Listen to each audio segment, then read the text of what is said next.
the quick story about how the hunting or the muzzleloading and how I ended up here was in college, working on a PhD, and Uncle Sam, Vietnam, 1968, heavy on protests everywhere, people getting drafted left and right, people getting killed.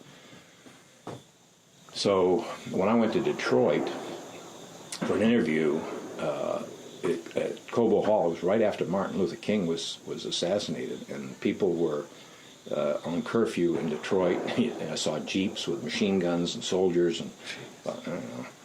So the interview hall was filled with college students and all these different, recruiters, and there were two tables side by side. One was military and the other one was CIA.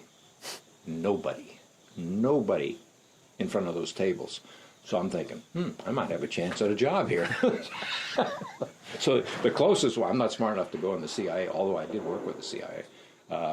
I walk up to the military table and I said, do you hire psychologists? And he goes, yes, we do. As a matter of fact, they're a hard to fill category, and we'll even pay you a bonus if you sign up with us.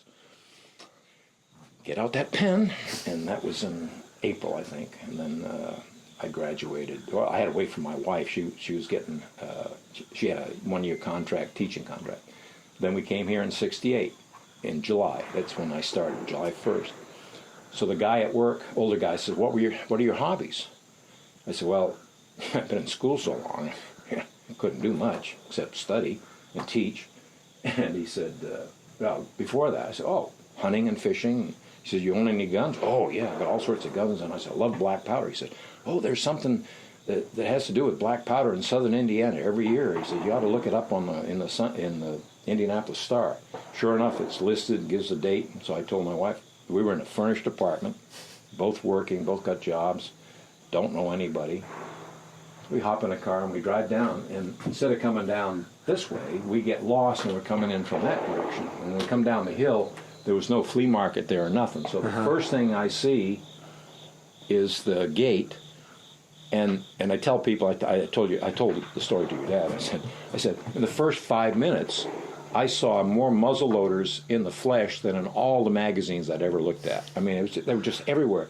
My heart was beating so fast, so I grabbed my wife, let's go over here, So we're crossing the road to go to Commercial Row, and here's this guy walking across the road. I said, boy, that's beautiful. Where'd you buy that?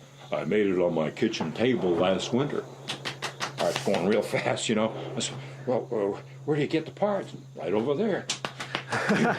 So I left with a barrel, a lock, just the basic stuff, and I enrolled in a night class in Broad Ripple, which is it was at the time probably about 20 minutes away from where we had our apartment.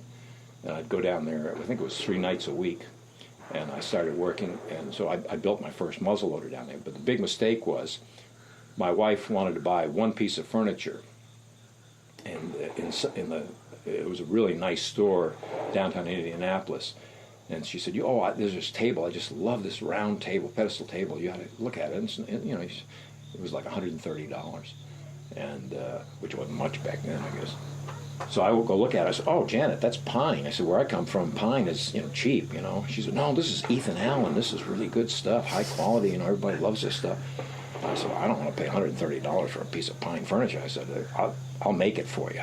Big mistake. I made it for $11, and it came out exactly. I mean, I even distressed that. It had the same stain, everything.